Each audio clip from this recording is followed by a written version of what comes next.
Hi everyone, in front of me I've got OnePlus 15R and let me share with you how to set the camera timer on this device.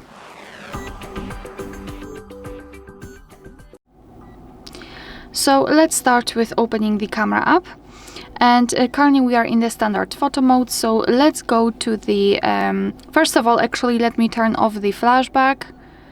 Tap on off, and also let me turn off the night mode because it will add an additional 3 seconds to our countdown. So let me quickly turn it off just by tapping on it, and now we can choose the 3 bars icon in the right upper corner, and right here we've got the timer section. So in this device we've got 3 different options. So off, 3 and 10 seconds delay. So let me choose 10 seconds delay. Just tap on the specific option, it will be immediately highlighted.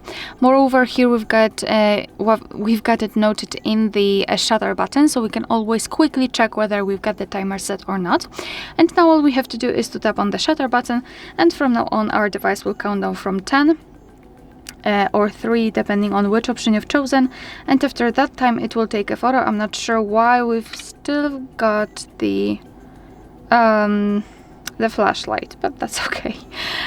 So this is how it works, and if you wish to turn off the timer, simply tap on the 3 bars icon here and tap on off, and from now on your device will take photos right after touching the shutter button. Alright, so that will be all. Thank you so much for watching. Please hit the subscribe button and leave the thumbs up.